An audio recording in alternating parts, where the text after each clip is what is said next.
क्या मोदी ही बीजेपी के पीएम पद के दावेदार होंगे?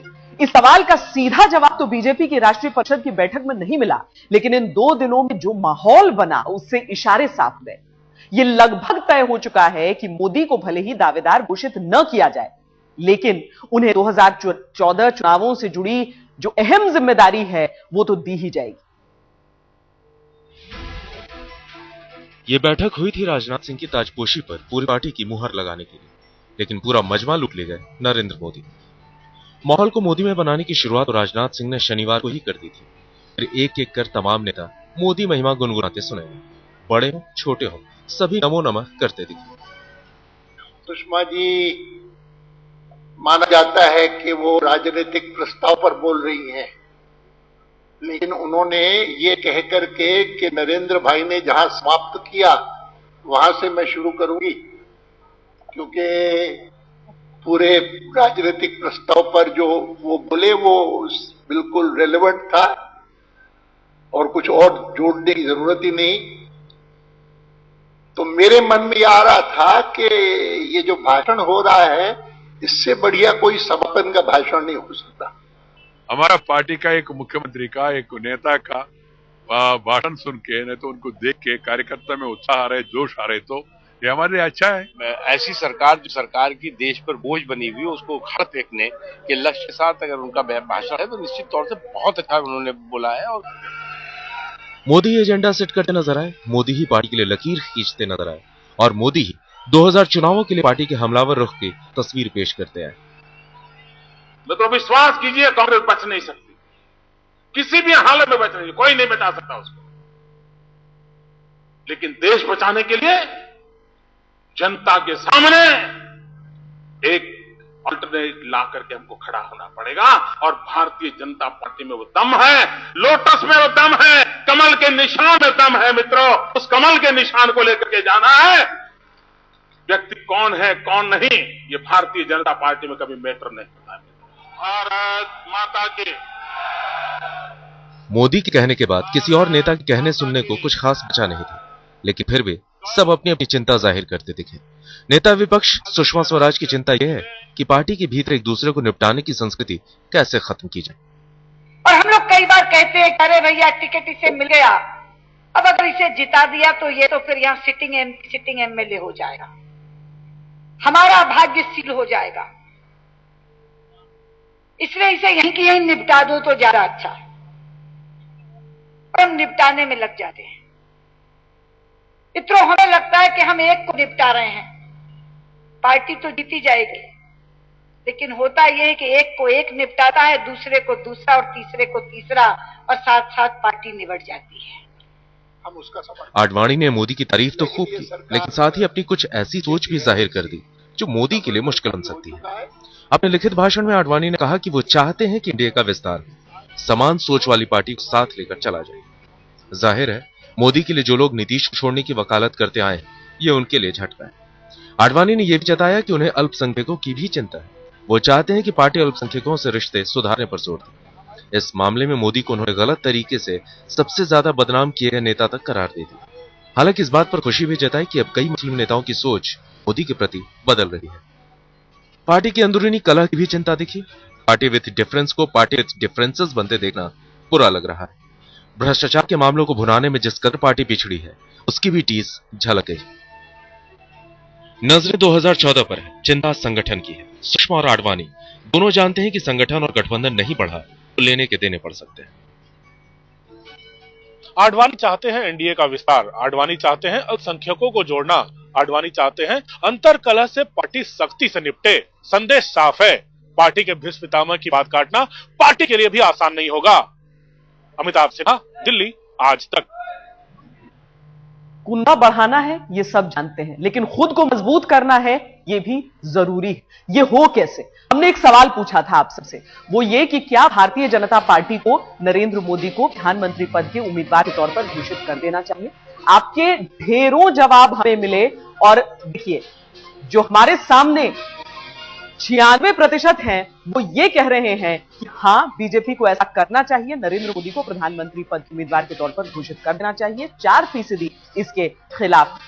तो अगर आम लोगों की राय के साथ भारतीय जनता पार्टी जाना चाहती है तो शायद ये आंकड़े उनकी कुछ मदद कर सकते हैं। रुख हम अब महाराष्ट्र का करते हैं, जहां भतीजों की सियासी जंग गुजरते वक्त के साथ गर्त में गिरती जा रही है। राज ठाकरे लगातार जुबानी जहर उगल रहे हैं। हमले कभी सियासी होते हैं, कभी धमकी भरे लहजे में। जवाब एनसीपी की ओर से भी आ रहे हैं, लेकिन अब तक अजीत पवार ने मुंह नहीं खोला है। महाराष्ट्र की सियासत में इन दिनों दो भतीजों की जंग चरम पर है। बाल ठाकरे के भतीजे राज ठाकरे और शरद पवार के भतीजे अजित पवार दोनों ही महाराष्ट्र की सियासत में अपनी पकड़ मजबूत करने की कोशिश में जुटे हैं। दोनों में जुबानी जंग ऐसी छिड़ी है कि महाराष्ट्र की पूरी सियासत में खलबली है। जुबानी बाण चलाने में राज थोड़ा बहक भी चुके हैं। शनिवार को सियासी हमलों की सारी मर्यादाएं तोड़ते हुए उन्होंने मारने और पीटने तक की धमकी दे दी थी। कारण तुम्ही त्याच लोकांना त्याच भूल थापांना बळी पडत आला। एक सांगून ठेवतो आपल्या सर्वांच्या साक्षीने, राष्ट्रवादी राष्ट्रवादीवाल्यांना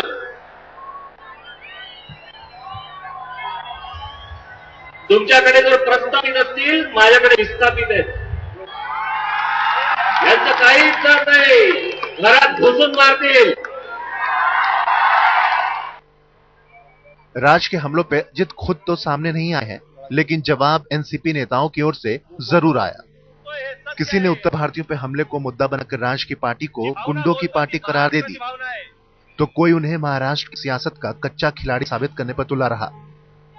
इस बार उनको ये महंगा पड़ेगा। एनसीपी के साथ एनसीपी ने भी फैसला कर लिया है कि इन तमाम असामरिक तत्वों से हर तरह से लड़ाई लड़ी जाएगी। राज ठाकरे की बिगड़ाई भाषा को लगाम देने में कुछ हद तक हमें कामयाबी मिली है और हमें लगता है कि यही प्रयास हमारा रहा तो पूरी तरह से बिगड़ाई भाषा महाराष्ट्र में बंद होगी। इस बद शक्ल होती जंग की शुरुआत एनसीपी की ओर से हुई थी, जब अजित पवार के भड़काने पर 4 दिन पहले एनसीपी कार्यकर्ताओं ने राज ठाकरे के काफिले पर पत्थरबाजी की थी।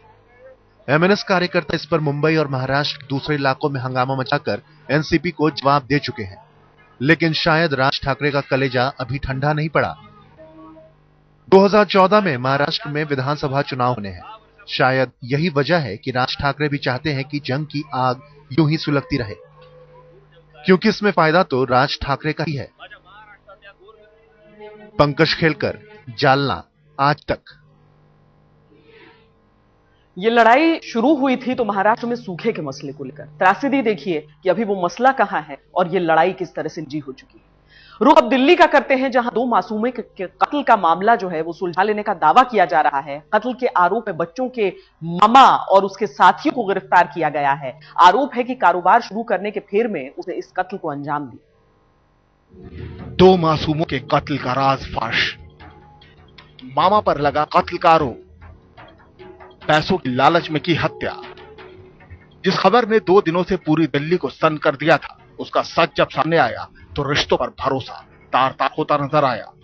26 फरवरी को मंडावली के एक स्कूल से जिन बच्चों को अगवा कर उनका कत्ल किया गया था, उसमें उनके मामा को ही आरोपी बनाया गया है। में से जो मास्टरमाइंड है, जो किडनैपर है, वो बच्चों का रिश्तेदार है और रिश्ते में मामा लगता है।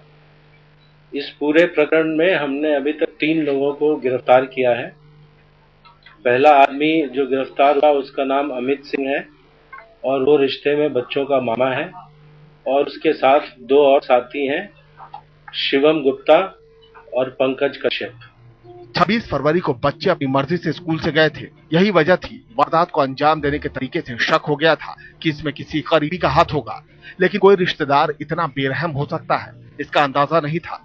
पुलिस का दावा है कि इंजीनियरिंग कर चुका अमित कारोबार करना चाहता था। पैसों की जरूरत पूरी करने के लिए उसने अपने दोस्तों के साथ योजना बनाई थी। अमित सिंह को पैसे की बहुत सख्त जरूरत थी।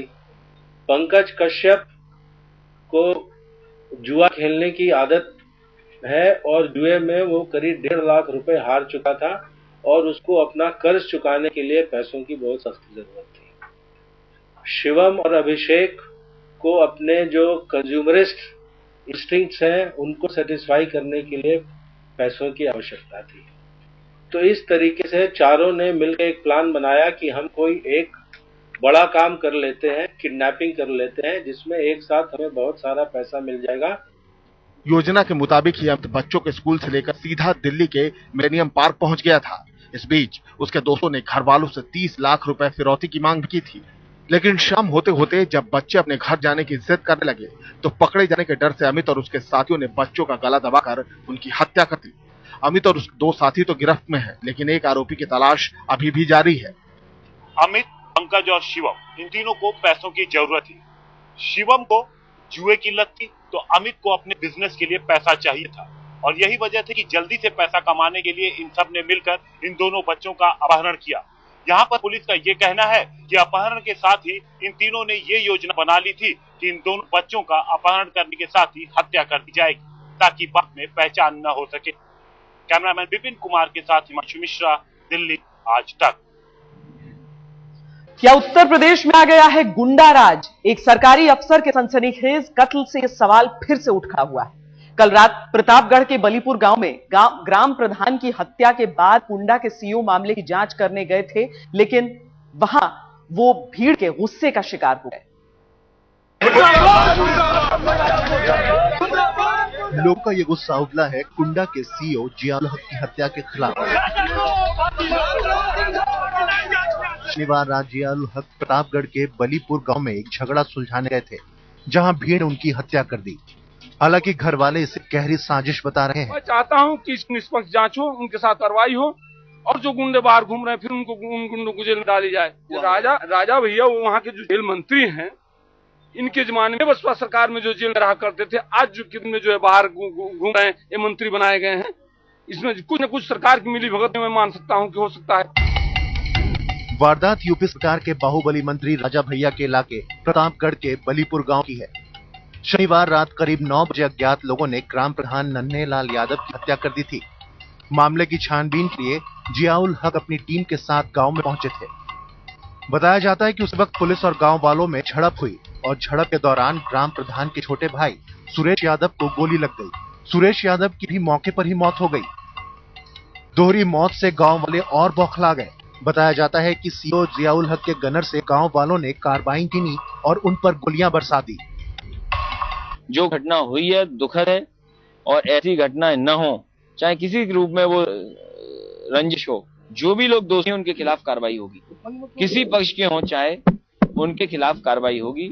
जिन्होंने माहौल खराब किया, कानून का उल्लंघन किया, हत्या की है, उनके खिलाफ कड़ी कार्रवाई होगी कानून के अंदर। इस घटना के बाद पूरे इलाके को छावनी में तब्दील कर दिया गया है। जाहिर सी बात है, तनाव था, कानून और व्यवस्था की स्थिति हाथ से निकल चुकी थी, तो वरिष्ठ पुलिस अधिकारी लखनऊ से मौके पर पहुंचे। आसपास के जिलों से, इलाहाबाद से, रायबरेली से, खुद प्रतापगढ़ से और पुलिस फोर्सेस बुलाई गईं। मौके पर काबू पाया गया, लेकिन कल शाम के बाद से अभी तक इस गांव में तनाव बरकरार है, बना हुआ है। फिलहाल हालात तनावपूर्ण लेकिन नियंत्रण में है। देवरिया से राम प्रताप सिंह और प्रतापगढ़ से सुनील कुमार यादव के साथ आमिर हक, कुंडा आज तक। नागपुर में एक भयंकर सड़क हादसा हुआ, लेकिन एक महिला उसमें बाल बाल बच गई। महिला स्कूटी समेत ट्रक के सामने आ गई थी, लेकिन कुछ दूर तक घिसटने के बावजूद वो सही सलामत बच गई। इन तस्वीरों को देखकर किसी को यकीन नहीं हो सकता है कि उस महिला को चोट तक नहीं।